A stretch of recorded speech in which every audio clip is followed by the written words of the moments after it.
নলেন গুড় কথাটা মনে পড়লেই কোন দুটি খাবারের কথা আপনার মনে পড়ছে? আমার তো মনে পড়ছে নলেন গুড়ের পায়েস আর রসগোল্লা।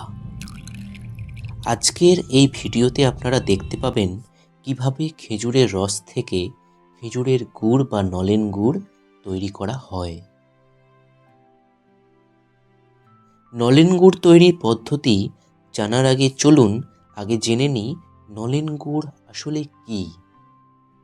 খেজুর গাছকে কেটে তা থেকে রস নিষ্কাশন মূলত বাংলার অঘ্রাণ মাস থেকে মাঘ ফাল্গুন মাস পর্যন্ত চলতে থাকে, অর্থাৎ ইংরাজির নভেম্বর মাসের মাঝামাঝি থেকে ফেব্রুয়ারির শেষ বা মার্চের শুরু পর্যন্ত বিভিন্ন জায়গার জলবায়ু অনুযায়ী করা হয়ে থাকে। শীতের মরশুমে অর্থাৎ নভেম্বর থেকে মার্চ পর্যন্ত খেজুর রস থেকে যে গুড় তৈরি করা হয় তাকেই বলা হয় খেজুরের গুড়। আর এই খেজুর রস কাটার শুরুর দিকে অর্থাৎ নভেম্বর থেকে ডিসেম্বর মাসের শুরুতে যে খেজুরের গুড় তৈরি করা হয় শুধু তাকেই বলে নলেন গুড়।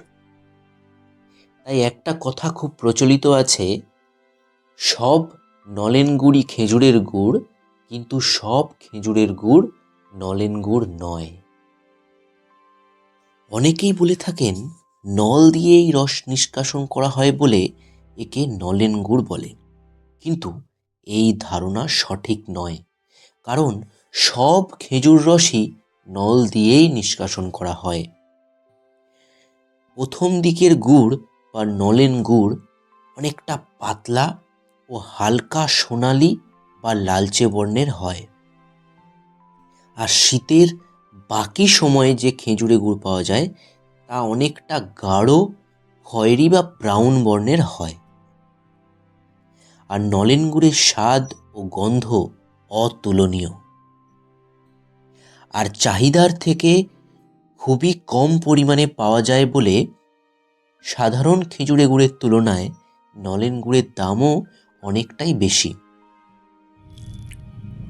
তাহলে এবার আপনারা বলুন তো, কোন গুড়ের রসগোল্লা বা সন্দেশ আপনি বাজার থেকে কিনে খান?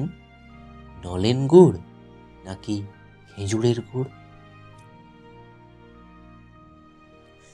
রস সংগ্রহের সময় অনুযায়ী খেজুর গুড়কে সাধারণত 3 ভাগে ভাগ করা হয়। 1 জিরান কাঠের গুড়, 2 দোকাট, 3 তিন কাঠ বা ঝরা।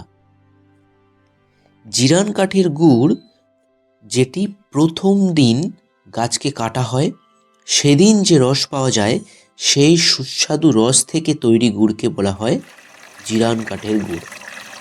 আর শীতের শুরুতেই এই গুড়টাকেই নলেন গুড়ই বলে। দোকাট দোকাট হলো জিরানের পরের দিন অর্থাৎ দ্বিতীয় দিনে পাওয়া গুড়। জিরান কাঠের থেকে তুলনামূলক কম সুস্বাদু, কম পরিমাণে পাওয়া যায়। 3 কাঠ বা ঝরা দ্বিতীয় দিনের পর তৃতীয় দিনে পাওয়া যে গুড় সেটি দোকাটের থেকেও একটু কম সুস্বাদু ও কম পরিমাণে পাওয়া যায়। আর এই 3টে দিনই জিরান, দোকাট, 3 কাঠ 3টে দিনই গাছকে কাটা হয়, তবে দ্বিতীয় তৃতীয় দিনে গাছকে অল্প করে কাটা হয়। 3 কাঠের পর গাছকে 3 দিন বিশ্রাম দেওয়া হয় বা রেস্ট দেওয়া হয়। চলিত ভাষায় একেই বলে জিরোতে দেওয়া। আর এই 3 দিন কোনো গাছ কাটা হয় না। এই সময়ে গুড় পাড়ার হাঁড়িগুলি চুনের জলে ডুবিয়ে রেখে সেই রসের গাদকে ধুয়ে ফেলা হয়। তারপর আবার সেই আগের মতো কাটা। 3 দিন বিশ্রামের পর প্রথম দিনের গুড়কে জিরান বলে। এইভাবে কয়েক মাস ধরে এই প্রসেসটা চলতে থাকে। গুড় তৈরির প্রসেসটা শুরু হয় দুপুরের দিকে গাছকে কেটে তাতে ভাঁড় টাঙানোর মাধ্যমে।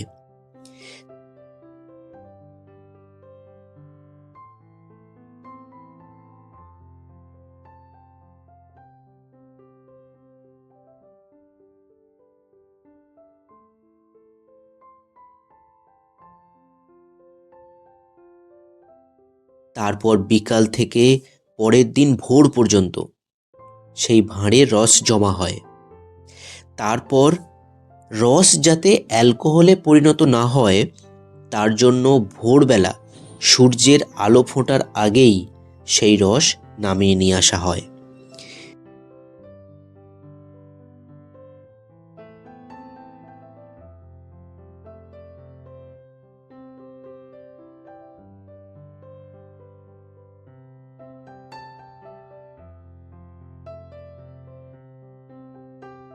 তারপর সেই নিয়ে আসা রসকে একটা বড় অ্যালুমিনিয়ামের পাত্রে মাটির উনুনে শুকনো পাতার আঁচে ফুটিয়ে ফুটিয়ে রস যখন গাঢ় হয়ে রং পরিবর্তন করে তখন সঠিক ঘনত্ব বা গাঢ়ত্ব বুঝে সেই গুড়কে জাল দেয়া বন্ধ করা হয়। তারপর তাকে নির্দিষ্ট পাত্রে সংগ্রহ করা হয়। গুড় ঠান্ডা হবার আগে পর্যন্ত একজনকে ক্রমাগত নাড়তে হয় যাতে পাত্রের নিচে না লেগে যায়। এরপর এই গুড়কে একটু গাঢ় করে এরকম মাটির ছাঁচ করে অথবা নারকেলের মালাতে এই গুড় ঠান্ডা করলেই তৈরি হয় পাটালি। এছাড়াও এই গুড় দিয়ে সন্দেশ, রসগোল্লা, মোয়া অনেক কিছুই তৈরি করা হয়। এখন তো খেজুর গাছের সংখ্যাও অনেক কমে গেছে, আর রসের পরিমাণও আবহাওয়া পরিবর্তনের সাথে সাথে অনেক কমে এসেছে।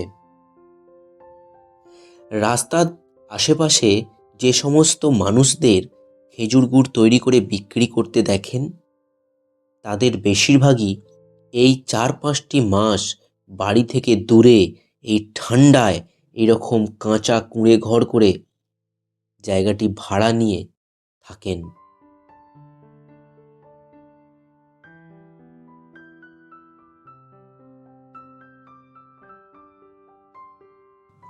এই প্রচণ্ড ঠান্ডায় ভোরবেলা যখন আপনি আপনার মোটা কম্বলটা ছাড়তে চান না, সেই ঠান্ডায় ভোর 4টে থেকে উঠে মাঠে ঘাটে জঙ্গলে জীবনের ঝুঁকি নিয়ে যারা খুব অল্প পারিশ্রমিকের বিনিময়ে এই রস সংগ্রহ করে গুড় তৈরি করেন, তাদের কি সামান্য কটা টাকার বিনিময়ে আপনি সঠিক মূল্য দিতে পারেন?